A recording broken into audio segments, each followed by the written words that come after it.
अऊज़ु बिल्लाहिस समीइल अलीम मिनश शैतानिर रजीम।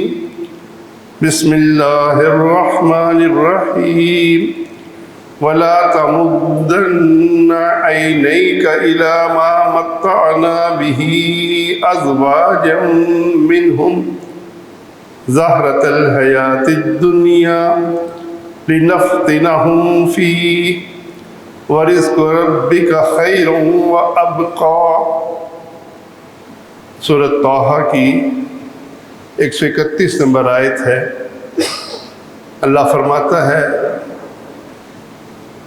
कि आपकी निगाह, हसरत भरी निगाह उन लोगों की तरफ ना उठे जिन्हें हमने इनमें से दुनिया की दौलत दी है, दुनिया की जीनत दी है। ये सारी जो जीनत उन्हें दी है किस लिए दी है? लिनफ्तिनहुम फी, हम इसमें उनकी आजमाइश करना चाहते हैं। वरिज़्क़ु रब्बिका खैरुन व अबक़ा, जो अल्लाह का रिज़्क़ दिया हुआ रिज़्क़ है वो बेहतर भी है, बाकी रहने वाला भी है।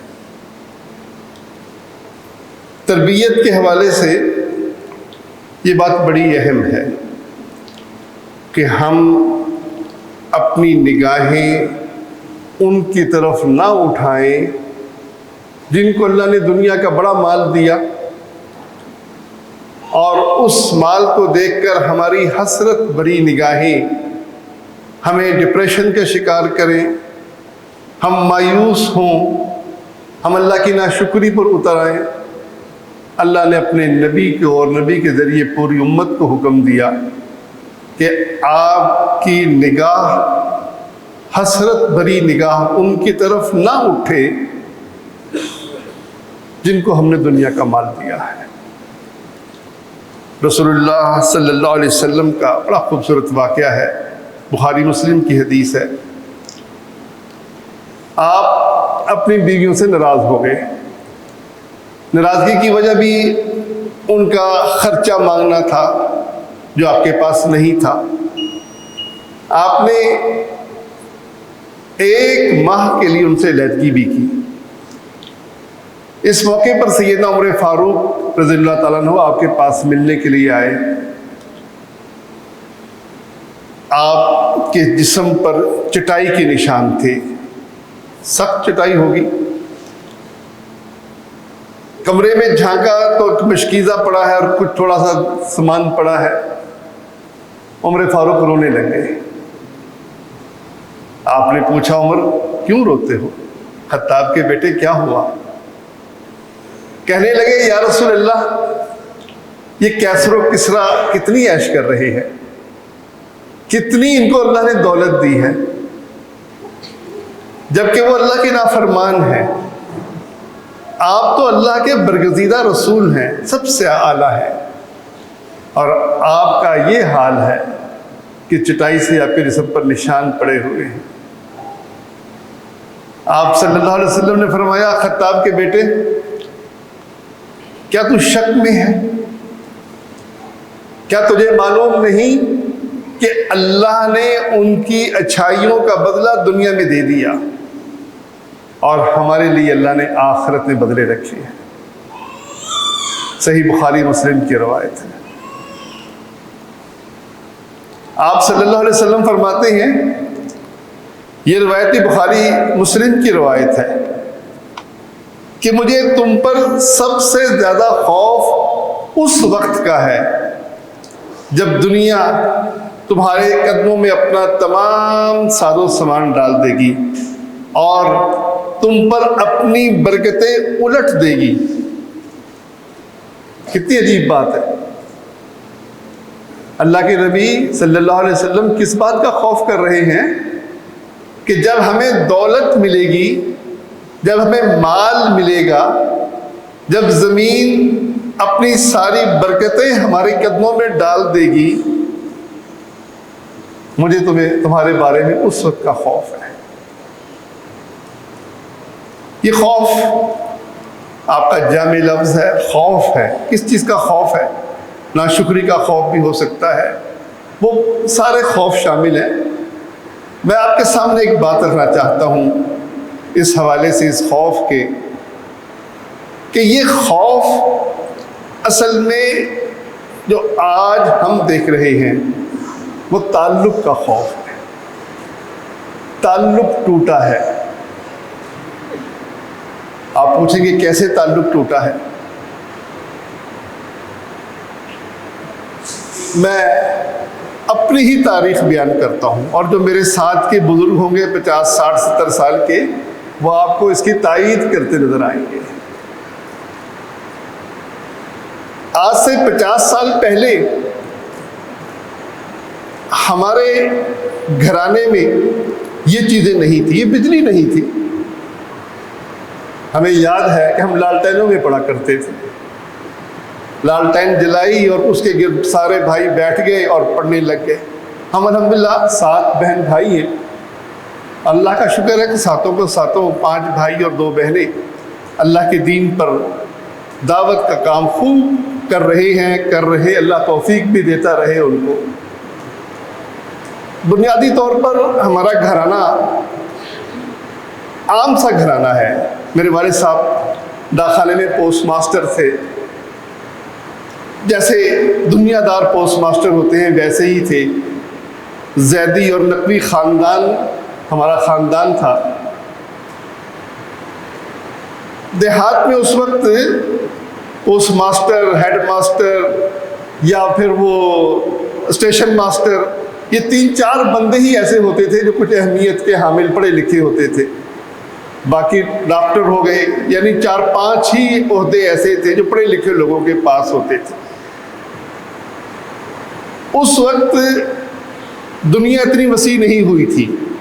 आज से 50 साल पहले की कहानी अगर हम बुजुर्गों से सुनेंगे तो आपको यही बताएंगे कि हमारे पास पंखे नहीं होते थे। बाज़ देहातों में बिजली भी नहीं होती थी। हाथ से पंखा झोलते झोलते सो जाया करते थे। एक लंबा सा कपड़े का पंखा बनाया होता था, उसको खींच खींच कर हवा ले लिया करते थे। ये बिजलियाँ, ये एसी, ये आजकल की पैदावार है। मकानात भी ऐसे नहीं थे जैसे आजकल हैं। एक ही वाशरूम होता था, और वाशरूम भी सोच लें कैसा होता होगा, जिसमें सेवरेज सिस्टम भी नहीं होता था, फ्लश सिस्टम भी नहीं होता था। तो तसव्वुर भी नहीं कर सकते लोग आज के दौर में वो कैसा होता होगा। बहरहाल उस दौर में हम तालीम के मैदान में भी आगे थे, ताल्लुक़ के मैदान में भी आगे थे। मुझे याद है वालदा खाना बनाती थी, डाइनिंग टेबल नहीं होते थे। वालदा के चूल्हे के गिर्द सारे बहन भाई बैठे हैं और रोटी का इंतज़ार कर रहे हैं और रोटी खा रहे हैं। एक ताल्लुक़ बन रहा है। ये ताल्लुक़ आज ख़त्म हो गया। आपके डाइनिंग टेबल ने इस ताल्लुक़ को ख़त्म कर दिया। अब हर कोई अपना खाना लेता है और खाना खाकर आइसोलेशन पैदा कर दी। उस वक्त एक ऐसा माहौल था, कुदरती माहौल था, कौवे भी ऊपर बैठे थे, हो रहे थे और वो रोटी छीनते थे बच्चों से, और हम चूल्हे के गिर्द बैठकर रोटी खाने वाले आपस में मोहब्बत करते थे। आप तसव्वुर करें, गुस्ल खाने ऐसे नहीं होते थे जैसे यहाँ होते हैं। क्या होता था? नहाना है, नलका है, शफीकुर रहमान नलका चला रहा है, तालिबुर रहमान नहा रहा है, तालिबुर रहमान नलका चला रहा है, शफीकुर रहमान नहा रहा है। औरतें बाल्टी भरकर गुस्लखाने में जाके नहा लेती थी। वज़ू करना है, जब भी यही सिस्टम था, नलकों से एक दूसरे को वज़ू करवा रहे हैं। एक ताल्लुक़ था आपस में, मोहब्बत थी आपस में, एक दूसरे की अहमियत थी आपस में। कपड़े धोने हैं, वॉशिंग मशीन तो है नहीं, पता है इतवार के दिन कपड़े धुलने हैं। वालदा के सारे बहन भाई मिलकर एक नलका चला रहा है, पानी गिर रहा है, एक पानी ठुकाई कर रहा है। इससे फ़र्क क्या पड़ा? आपस में ऐसी मोहब्बत पैदा हुई, ऐसा ताल्लुक़ पैदा हुआ कि हमारी तरबियत हो गई। सबसे पहले अल्लाह ने मुझे तौफीक दी तौहीद समझने की। मैं बहावलपुर गया, अब्दुल्ला बहावलपुरी रहमतुल्लाह अलैह से दीन सीखा। फिर अल्हम्दुलिल्लाह तालिब रहमान ने भी सीखा, तैयब रहमान भी हमारे साथ, अभी बच्चे थे बाकी तो हम बड़े तो 2 भाई और 1 बहन थी। हमने दीन सीखने के बाद आपस में एक ऐसा ताल्लुक कायम किया, हमारी वालदा हमारे साथ मिल गई। उनके मिलने के साथ हमें बड़ा हौसला हुआ। अब्बा जी ने बड़ी सख्ती की, लेकिन उनके मिलने के साथ हमारा आपस का ताल्लुक इतना मजबूत हो गया कि हम सारे के सारे भाई आहिस्ता आहिस्ता तौहीद पर आ गए। बाकी छोटे बच्चे थे। अब तैयब रहमान हिफ्ज़ करते थे, उसको देवबंदी मौलवी डंडे मारता था। उनका अंदाज ही ऐसा है पढ़ाने का, जिसम सुर्ख हो जाता। वालदा आकर सिकाई करती, तसल्ली देती। अब ये माहौल नहीं रहा, अब ये तरबियत नहीं रही। अब ऐसी मसरूफियत हो गई कि हर शख्स अपने काम में गुम हो गया।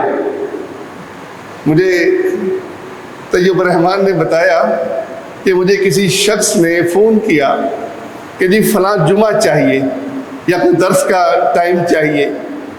तो मैंने डायरी पे नोट करता था। मैंने डायरी निकाली तो उस डेट को देखा, उसके ऊपर मेरे बेटे मोहम्मद ने लिखा हुआ था, ये दिन बाबा जी हमारे साथ गुजारेंगे। हमने अपने मिशन अच्छे किए, सब कुछ किया। वो ताल्लुक जो हमारे भाइयों के अंदर मौजूद था, बहन भाइयों के अंदर जो मौजूद था, हमारी वालदा के साथ जो ताल्लुक था, इस मसरूफियत ने वो ताल्लुक ख़त्म कर दिया। और ये बहुत बड़ा खौफ है जो अल्लाह के नबी सल्लल्लाहु अलैहि वसल्लम बयान कर रहे हैं कि मुझे खौफ है कि तुम पर दुनिया वसी होगी और वसी होने के बाद तुम उसके अंदर ऐसे गरक हो जाओगे कि तुम पर फितने आएंगे। ये बहुत बड़ा फितना है आज के दौर का। हम तो इसको सिविलाइजेशन कहते हैं। देखो कितनी ऐश है, ठंडी हवा ले रहे हैं, एसी की हवा आ रही है। ठीक है, फायदे हुए हैं, लेकिन आपस की मोहब्बत जो उस वक्त थी, जो उस वक्त लालटेनों में और पंखा झोलने के अंदर थी। अब्बा जी सो गए हैं, दोपहर को हम पंखा झोल रहे हैं, घंटा पूरा एक भाई झोलता है, दूसरा घंटा दूसरा भाई झोलता है। एक ताल्लुक, ये ताल्लुक आज नहीं रहा। वालदा को कह रहे हैं कहानी सुनाओ, रात को टांगे भी दब रही है, कहानी भी सुन रही है। नानी अम्मा से कहानी सुनते हैं और नानी अम्मा की एक ही कहानी कि पाकिस्तान कैसे आई, क्या क्या मसाइल थे, कैसे मेरा जेवर किसने काबू कर लिया। ये बार बार सुनकर हमें याद हो गई, लेकिन टांगे दबाते हुए उनकी कहानी यही रहती थी और हम बड़े शौक से सुनते थे। ये सब कुछ ताल्लुक, भाइयों, ये ताल्लुक आज हम अपनी औलाद से कायम नहीं रख सके। जो ताल्लुक हमारे बहन भाइयों का था, जो मोहब्बत हमारे बहन भाइयों की थी, वो मोहब्बत हम अगली नस्ल में कायम नहीं रख सके। रसूलुल्लाह सल्लल्लाहु अलैहि वसल्लम ने भी इसके बारे में, मसरूफियत के बारे में देखिए जो हदीस बयान की हैं।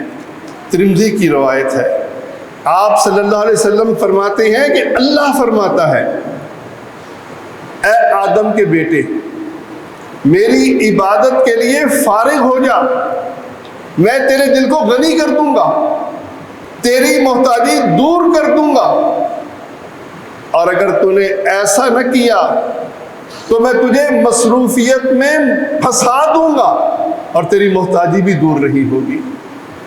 अल्लामा अलबानी सही कहते हैं इस रवायत को, तिरमिज़ी की रवायत है और इब्ने माजा की रवायत भी अलबानी ने सही कही कि जिस शख्स का मकसद आखिरत की बेहतरी हो, अल्लाह उसके दिल को गनी कर देता है, उसके बिखरे हुए काम समेट देता है, दुनिया जलील होकर उसके पास आती है। और जिसका मकसद दुनिया कमाना हो, अल्लाह उसकी आंखों के दरमियान मोहताजी रख देता है, उसके काम बखेर देता है और दुनिया से उसको उतना ही मिलता है जितना उसकी तकदीर में लिखा हुआ है। इब्ने माजा की सही रवायत है। हम इस दुनिया कमाने के चक्कर में, बच्चों को भूलकर बाहर जाने के चक्कर में, सारा दिन कारोबार करने के चक्कर में ऐसे मशगूल हुए हैं कि हमारे पास फ्री टाइम नहीं है। हमारे पास फ्री टाइम, बच्चों के पास बैठने का टाइम, बीवी के पास बैठने का टाइम नहीं रहा।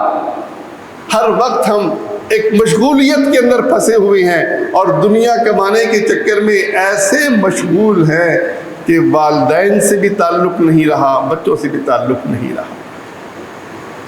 खुश नसीब हैं वो लोग जो उस दौर में ज़िंदा थे, जिन्होंने ताल्लुक़ भी रखा, तरबियत भी की। हमारी तरबियत अब्दुल्लाह बहावलपुरी रहमतुल्लाह अलैह ने इसी बुनियाद पर की।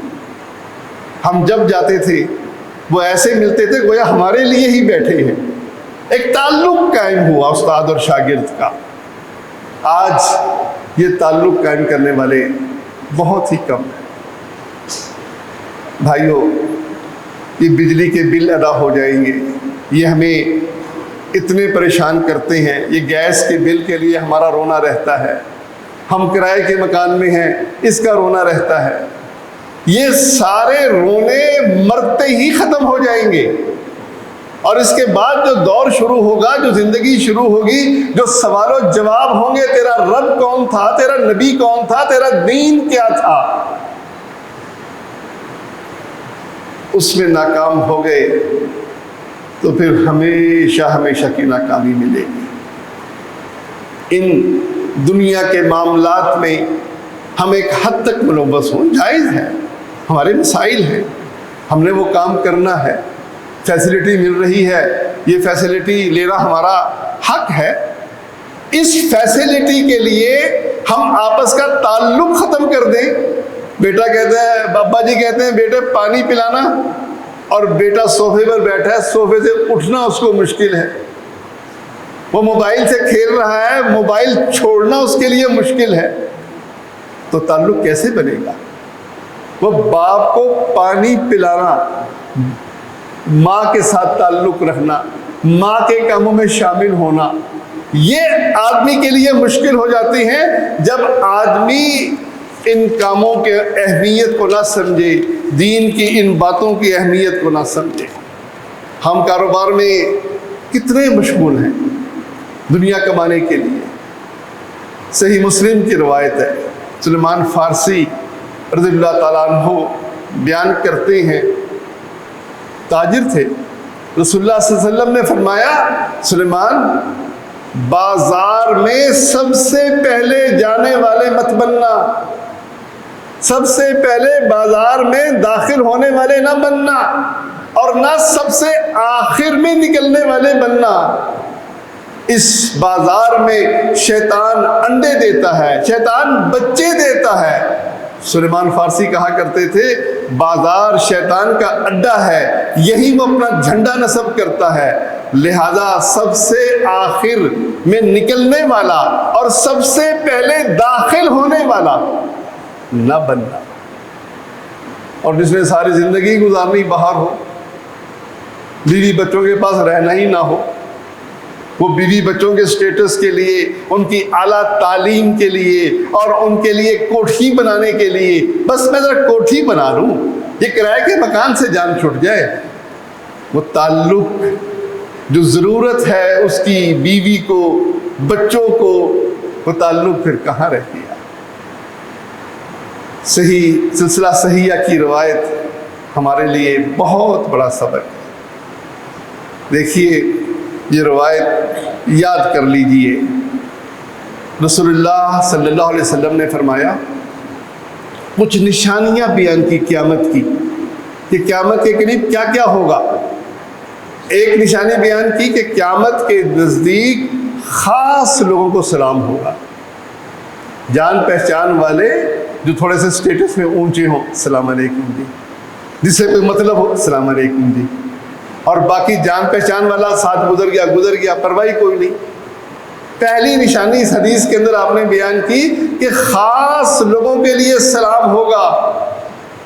दूसरा फरमाया, तिजारत आम होगी, हत्ता के बीवी तिजारती कामों में शोहर की मदद करेगी।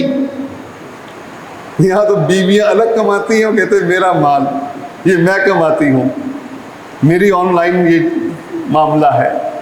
शोहर की मदद तो दूर है, यहाँ तो उसकी अपनी अथॉरिटी है कमाने के ऊपर। और अल्लाह के नबी सल्लल्लाहु अलैहि वसल्लम क्या फरमाते हैं कि क़यामत की निशानी ये होगी कि औरत अपने शोहर के साथ शरीक होगी, उसकी मदद करेगी। तिजारत के अंदर, और तीसरी बयान फरमाई रिश्तेदारियां ख़त्म हो जाएंगी। हमें याद है हमारे ताया जी आया करते थे, महीना रह रहे हैं पर भाई कोई नहीं, हमारे घर में बैठे हैं, खाना खा रहे हैं, हम ताया जी के घर गए हैं, महीना गुजार दिया। आज कोई जाकर तो देखे, वो कहते हैं भाई किस काम के लिए आए, 3 दिन हो गए हैं, बस जाओ अपने घर। महीना भी वहां टिकते थे और सैरें भी करते थे और उनका खाते थे, और कभी महसूस भी नहीं हुआ कि किसी गैर के घर में बैठे हैं, ताया जी का घर है। आज ये चीज कहाँ रही, ये ताल्लुक कहाँ रहा कि कोई हमारे घर आकर रहे और किसी के घर हम जाकर रहे। ये तिजारत रिश्तेदारियां खत्म होंगी, रिश्तेदारियों के साथ ताल्लुक टूट जाएगा। और फिर आपने फरमाया झूठी गवाही आम होगी। पहले कितनी आम है, आपको कोई गवाह चाहिए अदालत में, वहीं से आपको रेडीमेड गवाह मिल जाएगा। भाई जानता है, नहीं क्या जानना, पैसे इतने दो गवाही ले लो। झूठी गवाही आम होगी, सच्ची गवाही को छुपाया जाएगा, कलम जाहिर होगा। क्या खूबसूरत बात की अल्लाह के नबी सल्लल्लाहु अलैहि वसल्लम, कलम जाहिर होगा। अल्लाह के नबी सल्लल्लाहु अलैहि वसल्लम के ज़माने में तो चमड़े पर लिखा करते थे ना, पत्तों पर लिखा करते थे। उसके बाद किताबों को लिखने का दौर आया, किताबत शुरू हो गई। इसके बाद फिर आपके सामने है कैसे वो खत ख़त्म हो गए, अखबारात ख़त्म हो गए, रसाइल ख़त्म हो गई, कुतुब ख़त्म हो गई, पढ़ने वाला ही कोई नहीं रहा। अब कंप्यूटर का, इंटरनेट का दौर है, सोशल मीडिया का दौर है, अब कलम के नए अंदाज सामने आ गए। आप सल्लल्लाहु अलैहि वसल्लम ने फरमाया कलम जाहिर होगा, वो पूरी तरह जाहिर हो चुका, मज़ीद पता नहीं क्या कुछ जाहिर होगा। सिलसिला सहिया की ये हदीस आज कितनी पूरी हो रही है। इसलिए भाइयों, इस वक्त की अहमियत को समझिए, फ्री वक्त निकालिए। जैसे पुराने ज़माने में लोग गपशप के लिए एक दूसरे के पास जाया करते थे, अपने मामलात का जायज़ा लीजिए। इस्लाम इबादत के अंदर मशगूल होना पसंद नहीं करता। इबादत के अंदर एक हद तक इजाज़त ज़रूर है, पसंद भी ज़रूर है। एक सहाबी अबू दरदा, मुहाजिर सहाबी हैं, अल्लाह के नबी सल्लल्लाहु अलैहि वसल्लम ने इनका भाईचारा सलमान रज़ियल्लाहु ताला अन्हु के साथ कायम किया। ये दोनों भाई बने। एक दफ़ा सलमान मिलने के लिए आए अबू दरदा के पास। अबू दरदा की बीवी को देखा, मैले कपड़े पहने हुए, बुरी हाल। कहने लगे तुझे क्या हुआ? वो शिकायत लगाती है कि अबू दरदा को दुनिया से गर्ज ही नहीं, यानी अबू दरदा को मुझसे ताल्लुक ही नहीं, कोई गर्ज ही नहीं, मेरी तरफ देखता ही नहीं। ये कपड़े किसके लिए बदलूं, किसके लिए संवारूं? अबू दरदा भी आ गए। अबू दरदा रज़ियल्लाहु ताला अन्हु ने कहा खाना बनाओ। उनके लिए खाना पकाया गया, खाना उनके सामने पेश कर दिया। कहते सलमान खाना खाओ। कहते नहीं मैं तो रोज़े से हूँ। कहते मैं बिल्कुल नहीं खाऊंगा जब तक तुम नहीं खाओगे। वो एक बंदा रोज़े से हो और रोज़े के बाद दूसरा शख्स उसको कहे, मेहमान ये कहे कि साथ खाओगे तो मैं खाऊंगा। नफली रोज़ा, फिर जाहिर अफ्तार करना पड़ा उन्हें। उन्होंने साथ खाना खाया। अब रात भी वहीं रही। रात जब शुरू होने लगी, अबू दरदा खड़े होकर नमाज पढ़ने लगे। कहते हैं लेट जाओ, सो जाओ। वो सो गए। थोड़ी देर में फिर उठे, फिर नमाज पढ़ने लगे, सो जाओ। फिर उन्हें सुला दिया। जब रात का आखिरी हिस्सा रहा तो फिर कहते हैं उठो, अब नमाज पढ़ो। दोनों ने नमाज पढ़ी। इसके बाद देखिए कितने कीमती लफ्ज़ हैं वो कहते हैं अबू दरदा, ये तुम्हारे रब का भी तुम पर हक है, तुम्हारे नफ्स का भी तुम पर हक है, तुम्हारी बीवी का भी तुम पर हक है। हर हकदार को उसका हिस्सा दो। अबू दरदा रसूलुल्लाह सल्लल्लाहु अलैहि वसल्लम की खिदमत में हाजिर होते हैं। और सारा किस्सा बयान करते हैं कि रात सलमान आए थे रज़ियल्लाहु ताला अन्हु, और उन्होंने मेरे साथ ये किया, मेरा रोज़ा भी इफ्तार करवा दिया, मुझे नफल भी नहीं पढ़ने दिए रात को, और मुझे ये बात कही कि हकदार को हक हिस्सा पहुँचाओ, रब का हक भी अदा करो, अपनी जान का हक भी अदा करो, अपनी बीवी का हक भी अदा करो। रसूलुल्लाह सल्लल्लाहु अलैहि वसल्लम ने फरमाया सुलेमान ने सच कहा। सही बुखारी की रवायत है। जरा सोचिए अपनी ज़िंदगी के बारे में। देखिए ज़िंदगी बार बार नहीं मिलती, एक दफ़ा ही मिली है। ये हक आज कारोबार ने हमारा सब कुछ ले लिया। कारोबार के अंदर हम ऐसे मशगूल हो गए कि हमें अपने रब का हक भूल गया। कभी ज़रा बच्चों को बिठाकर पूछिए कि ईमान के मुनाफी कौन से काम हैं, इस्लाम के मुनाफी कौन से काम हैं, शिर्क अकबर क्या होता है, कुफ्र अकबर क्या होता है। बच्चों को तालीम ही नहीं दी गई, बच्चों को ये बात समझाई ही नहीं गई। फ़र्ज़ नमाज की अहमियत बच्चों के ज़हनों में नहीं है। रब का हक अदा नहीं हो रहा। क्यों नहीं हो रहा? जब मैंने सारी ज़िंदगी बाहर गुजारनी है, मेरे बच्चे स्कूल मास्टर के हवाले हैं, सुबह से लेकर शाम तक या स्कूल में हैं या ट्यूशन में हैं, तो फिर रब का हक कौन याद दिलाएगा? कौन समझाएगा कि ये रब के हकूक हैं? और कल क़यामत के दिन सबसे पहली मंजिल जो कब्र की मंजिल है, उसी में अल्लाह पूछेगा तेरा रब कौन था? तूने ख्वाहिशात को रब बनाया, तूने कैरियर को रब बनाया, तूने मालो दौलत को रब बनाया, तूने पीरों की इबादत को रब बनाया, कब्र परस्ती को रब बनाया, तादिया परस्ती को रब बनाया, तूने तो इनको रब बनाया। कैसे हम कह सकेंगे मेरा रब अल्लाह है? मेरा रब अल्लाह वही कहेगा जिसने रब को पहचाना होगा, रब का मतलब समझा होगा, रब के हकूक पहचाने होंगे। वो इलाहुन नास है, वो माबूद है। माबूद कहते किसको हैं? इबादत की कौन कौन सी शक्लें हैं, वो कुछ भी हमें पता नहीं। कैसे हम रब का हक पहचान कर कहेंगे कि मेरा रब अल्लाह है? देखिए 3 सवाल है, पेपर आउट है। तेरा रब कौन, तेरा नबी कौन, तेरा दीन क्या? पेपर अल्लाह ने आउट कर दिया।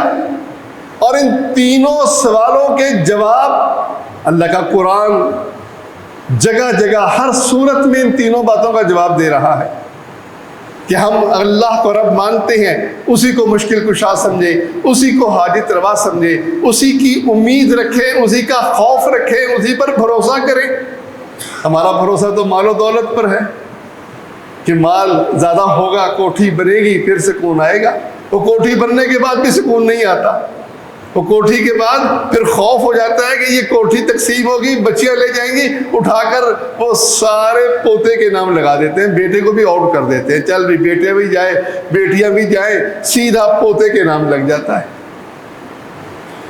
तो अल्लाह को रब कहने के बाद फिर अल्लाह के हुक्मों को जानना, अल्लाह के हुक्मों के आगे झुकना।